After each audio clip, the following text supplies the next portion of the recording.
Qui fait l'ange fait la bête, disait Blaise Pascal, cité par Jean-Paul Bette-Bèze.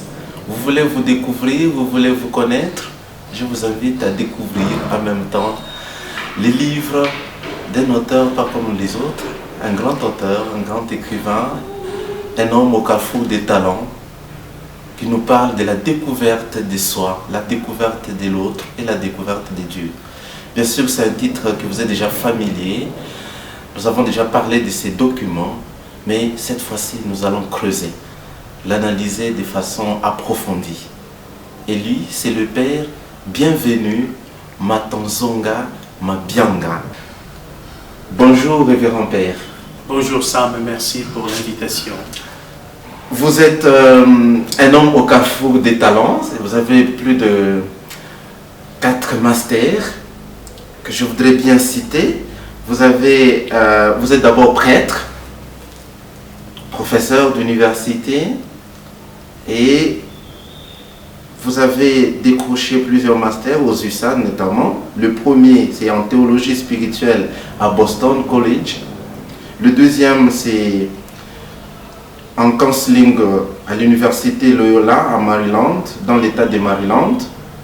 Le troisième master, c'est en sciences de l'éducation, leadership et administration à l'université de San Francisco en Californie. Et le quatrième en théologie systématique à Santa Clara University. Donc vous avez été ordonné prêtre en 2006 à Kinshasa. Et puis vous avez enseigné successivement à l'université Hekima College de Nairobi, à Maria Malkia de Lubumbashi, à l'Institut de théologie de la Compagnie de Jésus, où vous avez été secrétaire général académique. Voilà en bref votre biographie en tant que psychologue, en tant que philosophe et en tant que spécialiste en éducation. Quel regard portez-vous sur la fête dédiée à la femme, la fête qui commémore les droits de la femme, l'émancipation de la femme, vous en tant que prêtre, en tant que théologien, en tant que psychologue, bref, en tant qu'intellectuel complet? Merci pour la question. J'aimerais d'abord, encore une fois de plus, te remercier pour l'invitation. Remercier aussi toute l'équipe de production de cette émission. Pour moi, c'est un privilège, un honneur d'être venu pour approfondir sur les contenus de mon ouvrage qui porte le titre de la découverte de soi, de l'autre et de Dieu. C'est qui la femme? La femme, c'est la mère, c'est la maman, c'est notre sœur, c'est notre compagne de route, celle qui nous inspire, etc. Donc le mois de mars, c'est le mois de la femme, c'est le mois de la maman. C'est pour cela que je voudrais dédier à toutes les mamans, mamans biologiques, mais aussi mamans spirituelles, toutes ces femmes qui nous inspirent. Je voudrais leur dédier donc cet hommage. Hommage à la maman. Être sensible, être dynamique, être doux, être chaleureux. Tu n'es pas l'opposé de l'homme, tu le complètes, tu l'humanises, tu l'inspires, tu l'harmonises, tu l'aimes. Tu es partout et souvent sans te plaindre, sans juger, sans récriminer, sans comptabiliser les biens que tu fais, car tu es une mère, tu es le berceau de notre existence, tu accompagnes tes bons comme moins bons enfants, tu te soucies de notre croissance et bien-être. Même quand ton cœur est blessé, tu continues d'aimer. Quand ta confiance est mise à l'épreuve, tu continues à avoir la foi. Quand tes larmes coulent à flot, tu continues d'espérer. Quand tu expérimentes l'ingratitude, tu continues à aimer. Car tu es mère, tu es amour, tu es présence, tu es compassion, tu es bonté. Tu as engendré des présidents, des prêtres, des médecins, des avocats, des enseignants, tu en es fier. Tu as aussi engendré des bandits, des criminels, des voleurs, des corrompus. Tu continues à prier pour eux. Tout enfant a une place spéciale dans ton cœur. Toute situation trouve une solution auprès de toi. Toute crise est résolue par ton volontarisme. Toute blessure trouve un pansement adapté par ton affection. Morte ou vivante, tu inspires tes enfants, ta famille, toute une nation, l'humanité entière. À toi je rends hommage, Mère.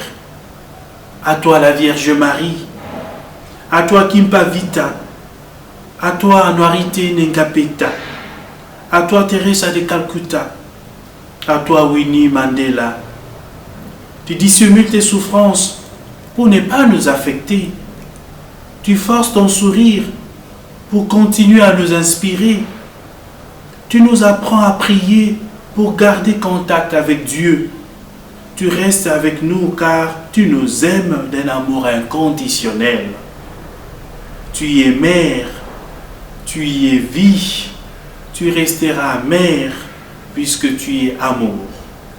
À toutes nos mamans, génitrices de la vie, aussi bien biologique que spirituelle, je dédie cet hommage.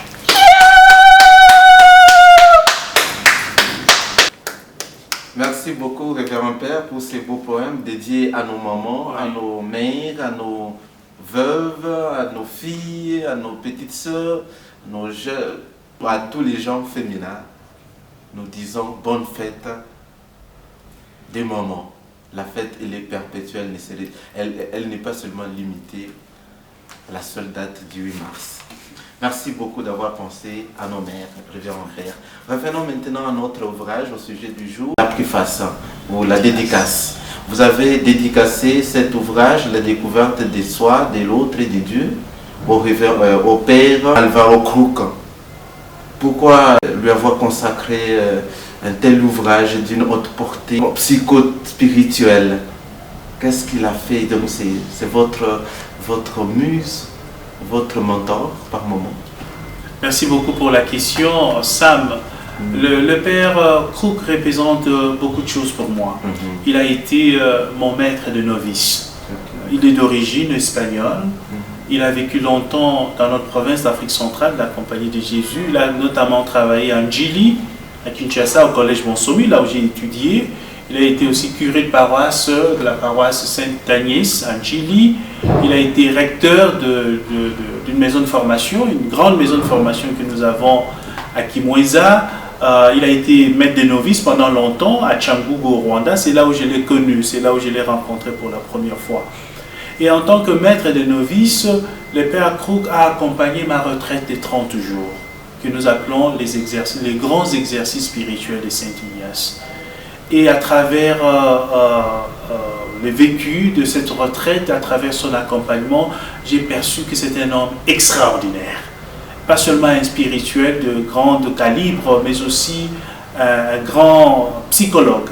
Quelqu'un qui m'a aidé à me connaître et à connaître le monde autour de moi et à connaître par ricochet Dieu. C'est pour cela que maintenant que j'ai écrit un texte sur la connaissance ou la découverte de soi, de l'autre et de Dieu, j'ai pensé à lui comme source d'inspiration. Et il n'a pas inspiré que le Père Bienvenu, il a inspiré beaucoup d'autres. Peut-être puisque j'ai eu la chance de pouvoir écrire quelque chose, de rassembler un certain nombre de textes, je me donne l'obligation de pouvoir lui dédier ce travail à cause de ce qu'il a été pour moi et beaucoup d'entre nous dans la Compagnie de Jésus et ailleurs. Père Alvaro Cruz, pour cette élévation, les fruits que vous avez encadrés sont en train de mûrir, il a même pris des racines à travers le monde, il fait la fierté de vous. Lui, c'est Père Bienvenu que vous avez bien voulu encadrer aussi bien spirituellement, intellectuellement et même moralement. Il vous rend au centuple, il vous remercie infiniment. Alors, Révérend Père, la découverte de soi, parce que beaucoup de personnes ne savent pas se découvrir. où nous peinons à nous découvrir, pas beaucoup, nous peinons à nous découvrir nous-mêmes. Nous sommes là condamnés à victimiser les autres, tout en oubliant que c'est parfois l'ignorance de nous-mêmes qui pousse à condamner. Alors, quels sont les avantages de se découvrir soi-même et les limites? Merci beaucoup pour la question. Quels sont les avantages de la découverte de soi? La fois passée, nous avons parlé du contenu en général de cet ouvrage, la connaissance, la découverte de soi, de l'autre et de Dieu. Maintenant, nous entrons en profondeur, chapitre par chapitre, pour voir dans les détails quels sont les enseignements que nous pourrions tirer de cet ouvrage. Voilà, pourquoi se connaître? Pourquoi la connaissance de soi? La connaissance de soi, c'est pour devenir une meilleure personne. On a beaucoup de qualités, on a beaucoup de talents, mais parfois, on ne sait pas les identifier et on ne sait pas les structurer. On vit un peu vague. Mais si on se prête à ce processus de connaissance de soi, on voudrait vraiment se connaître à travers un accompagnement, à travers l'administration d'un test psychologique qui sortirait des résultats scientifiques par rapport à votre personnalité, en ce moment-là, on peut se dire, voilà, je suis tel, je me connais et je peux me lancer avec confiance dans telle ou telle autre direction. Il y a d'abord ça, le meilleur de soi. Deuxièmement, se connaître pour s'accepter. Se connaître pour s'accepter. Qui suis-je? Quelle est mon origine? Qui sont mes parents? Quelle est la signification de mon nom? Etc. Je dois assumer, je dois accepter mon passé. Quand on se connaît, on s'assume, on s'accepte. Et quand on fait ce processus d'assomption et d'acceptation, cela nous aboutit ou nous pousse ou nous avance vers un autre processus qu'on appelle le processus de bonheur, la joie. C'est seulement quand on est à l'aise dans sa peau que l'on peut être heureux. Sinon, alors c'est très difficile, on se recherche, il y a un problème de confiance en soi, un problème d'estime de soi, puisque l'on n'est pas très sûr, est-ce que mon français est bon, est-ce que ma connaissance de psychologie, de théologie, de religion est bonne, etc. Mais une fois que tu es conscient, tu es confirmé dans ce que tu es, tu peux donner le meilleur de toi-même. Se connaître aussi pour pouvoir mieux vivre en société avec les autres. Parce que l'on ne vit pas seul, je l'ai dit la fois passée, on vit avec les autres. Quand on se connaît, on connaît ses limites, on connaît ses qualités, on sait que je ne peux pas trépasser cette ligne particulière. Il y a des limites. Et comme personne, comme je vis en société, je dois tenir compte aussi des autres, de leurs valeurs, de leurs talents, mais aussi de leurs principes. J'ai des principes, ils ont aussi des principes. Quand je me connais, je sais où je dois arriver, ce que je peux faire, évidemment, pour pouvoir vivre dans une sorte d'harmonie avec les autres. En père, de quelle façon pouvons-nous apprendre à nous connaître, à nous accepter et à nous prendre en charge? Parce que l'humain a certaines pesanteurs qui l'empêchent de se connaître en profondeur. Alors, proposez-nous quelques clés ou quelques pistes de solutions pour arriver à notre connaissance, à la connaissance de nous-mêmes. C'est une très bonne question, comment se connaître? Je voudrais justement proposer quelques pistes de solutions. La première piste, c'est le travail d'introspection, le travail d'examen de conscience. Oui. C'est-à-dire rentrer en soi-même, essayer de mettre une sorte de miroir devant soi. Qui suis-je? Et dans un travail de sincérité, d'honnêteté, de franchise, savoir énumérer ou savoir identifier ses qualités, mais aussi ses limites. Donc le premier travail est personnel, mais c'est un travail profond. Je le fais avec passion, mais je le fais aussi avec honnêteté. Je suis comme ça, je suis comme ça, je suis comme ça, je suis comme ça. Ça, c'est une façon de se connaître. Une autre façon de se connaître, c'est poser la question aux gens avec qui vous vivez ensemble. Ça peut être un ami, ça peut être une amie, ça peut être un frère, une sœur, un membre de communauté, etc. Des gens avec qui vous vivez. Puisque vous ne maîtrisez pas tout ce qui se passe autour de vous. Il y a des choses qui vous échappent. On vous dira, voilà, Père bienvenu, ça, ce n'était pas bien fait, ça, c'était bien. Alors tu sursautes un peu, mais je ne savais pas ça, etc. Donc la connaissance de soi passe aussi par la connaissance des autres, par des petits éléments que les autres pourraient amener à notre connaissance sans que nous ne soyons nous-mêmes conscients de cela. Il y a aussi l'administration des tests psychologiques, j'en ai déjà parlé. Ça, c'est une réalité qui n'est pas très courante dans notre culture, mais peut-être lentement, sûrement, que l'on doit introduire dans notre manière d'être et de vivre. Les tests, certes, ont été composés en Occident, pour les Occidentaux, mais c'est la science. La science est universalisable. Donc, d'autres peuples, même en Afrique, même ceux et celles qui ne s'expriment pas, donc le peuple qui ne s'exprime pas en français ou en anglais, même si nous avons nos langues locales africaines, mais nous avons appris aussi les langues occidentales, les langues internationales. Nous pouvons passer par ces tests et nous connaître. Donc ça, c'est une autre dimension.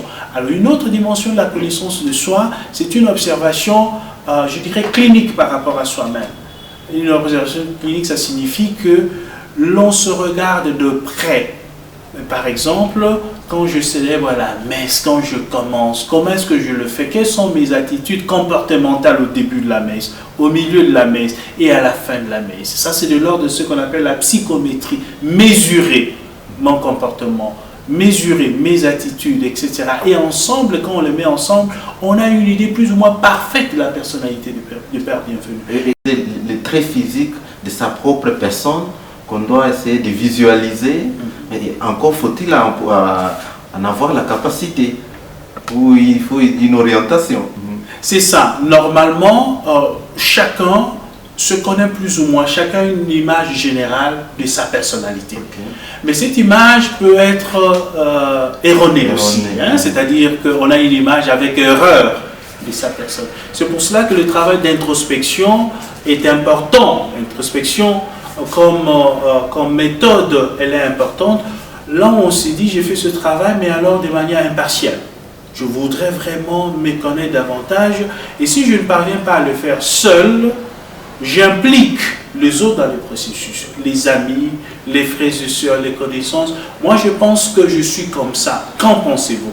Hein? Ça s'appelle, c'est une technique, c'est une méthode qu'on appelle la confrontation. Mes informations sur moi-même, ainsi que les informations des autres sur moi. Il y a un travail de confrontation. Peut-être qu'on peut trouver un modus vivendi. Peut-être qu'on peut trouver un consensus sur ma personne. Si on trouve ces consensus, tant mieux. Mais si on ne trouve pas ces consensus, alors on passe par un test psychologique.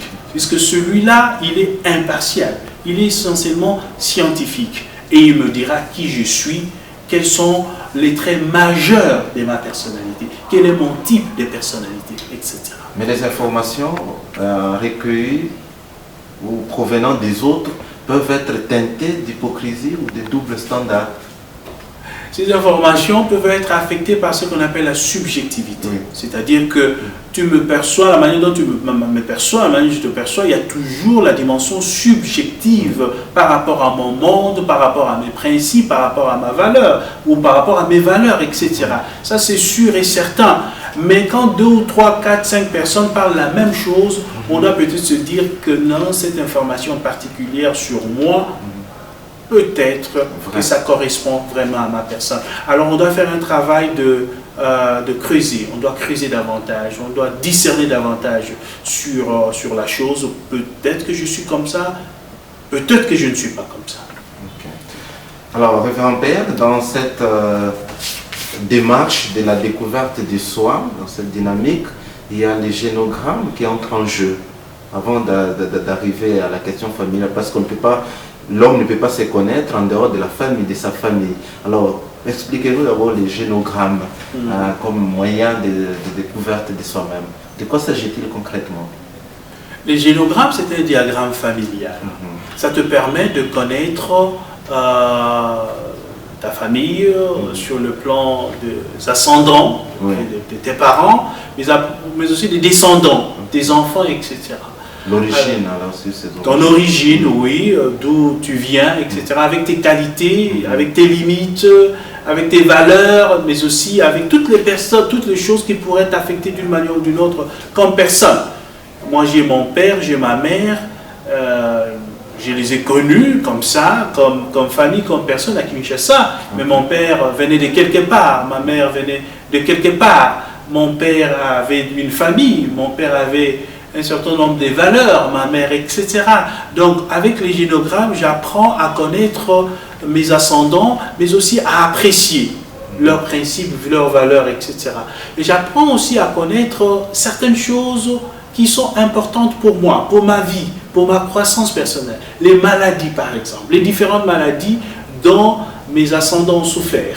Ça peut être des maladies dans le sens de diabète, dans les sens de l'hypertension, dans les sens des cancers, etc. Alors, il y a certaines maladies qui sont contagieuses, qui passent de génération en génération, donc qui sont héréditaires. Il y en a d'autres qui ne le sont pas. Alors, le savoir me permet de prévenir certaines choses. Supposons, ça je donne un exemple, que tu es issu des parents hypertendus. Hein? Même si dans ta jeunesse, tu n'en souffrais pas, mais à un certain moment, tu pourrais en souffrir. Et puisque tu le sais, tu pourrais en parler avec le médecin, etc., pour pouvoir limiter les dégâts ou carrément prévenir ces genres de maladies et autre chose. Et aussi pour des générations après toi. Donc tu essayes de voir comment est-ce qu'un neveu, une nièce ou même un enfant, etc., pourrait s'inspirer de toi comme personne. Tu vois, toi tu es au milieu, avant toi il y a eu des personnes, et après toi il y en aura comme personne. Donc tu t'inspires de ceux qui sont venus avant toi, pardon, et ceux qui viennent après toi s'inspirent aussi de toi. Donc c'est un travail familial qui se pose, c'est un travail d'inspiration qui se fait, c'est un travail d'appréciation mutuelle qui se fait.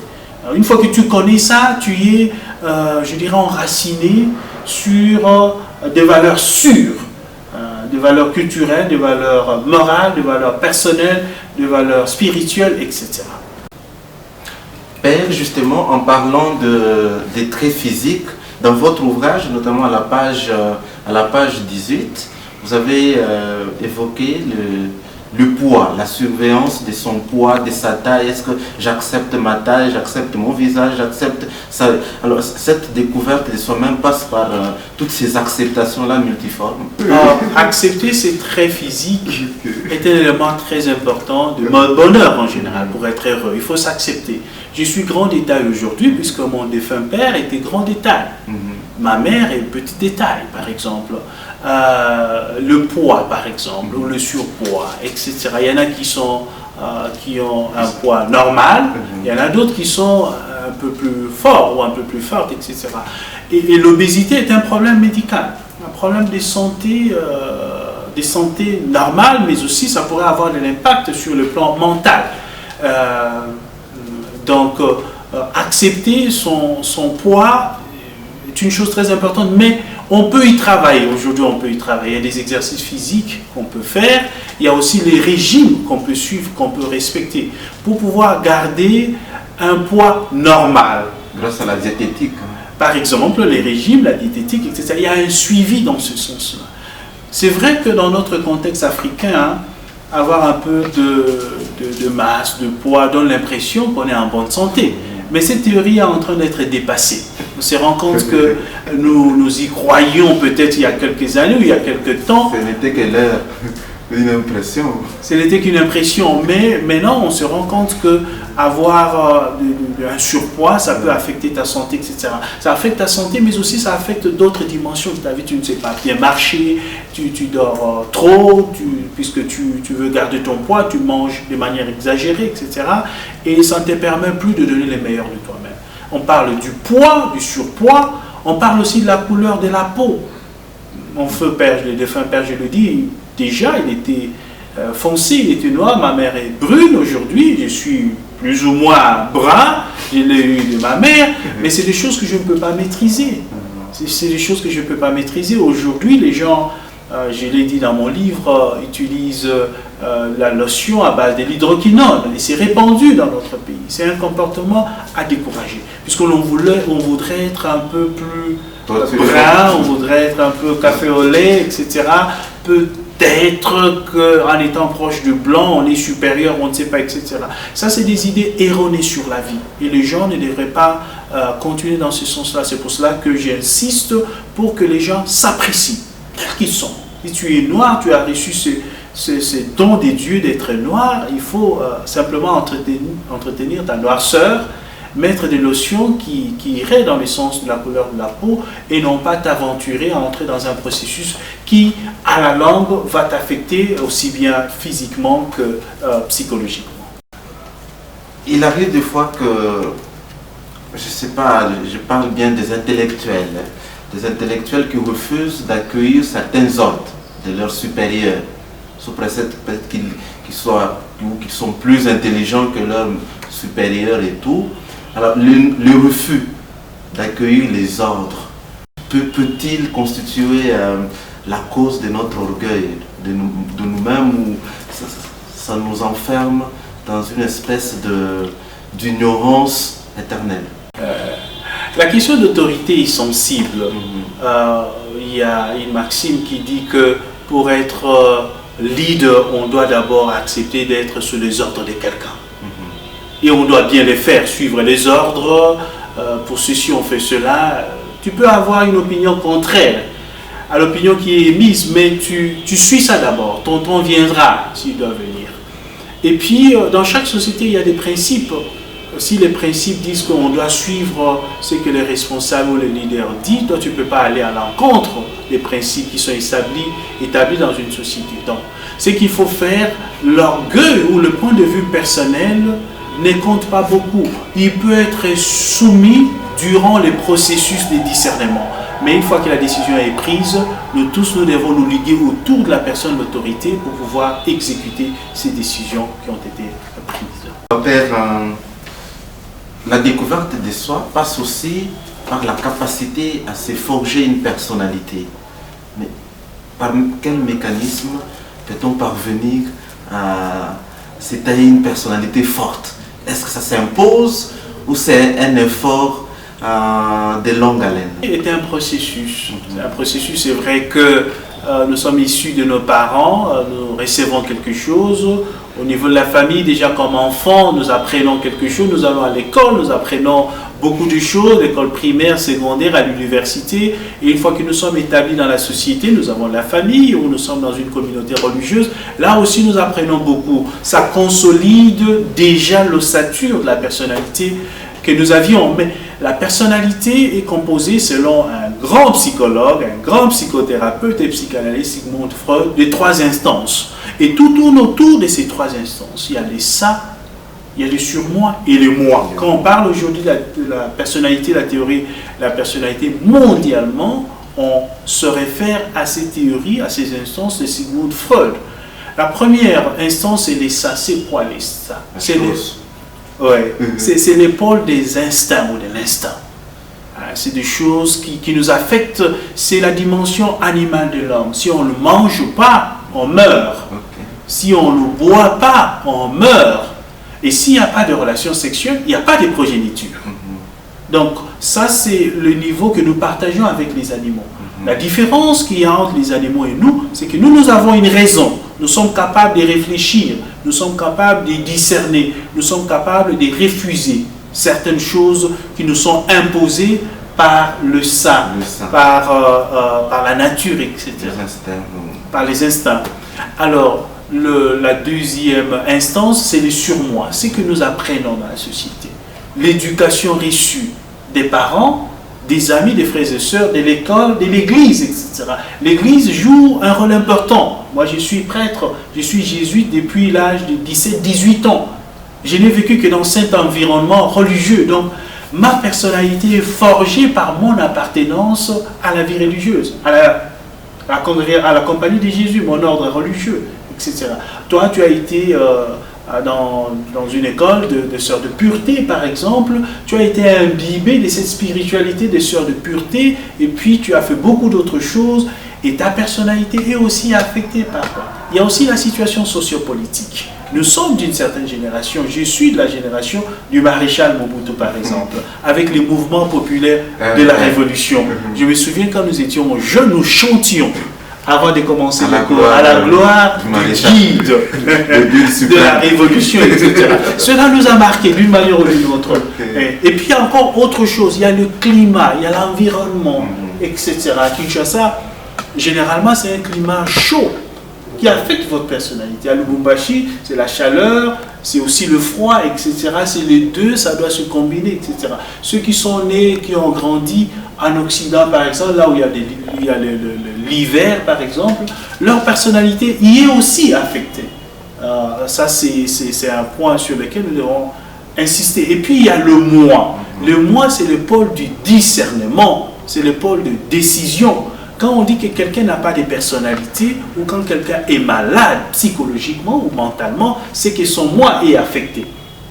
La personne n'est pas capable de mettre un bon jugement, n'est pas capable de faire un bon choix.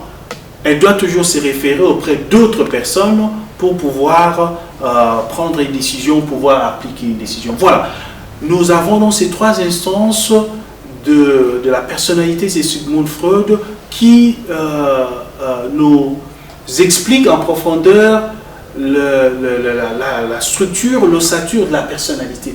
Alors ça s'interpénètre. Il y a des expériences que l'on fait, il y en a qui ont été timides au début dans leur jeunesse, avec l'expérience ils deviennent des bavards, etc. En général, vers 18 ans, vers 20 ans, on a déjà une certaine personnalité. À moins qu'on ait des expériences particulières, des expériences sérieuses. Par exemple, on a fait un accident et sa jambe gauche s'est cassée, par exemple. C'est une expérience tragique qui affectera aussi d'une manière ou d'une autre votre personnalité. Je te dirai ce que tu deviendras.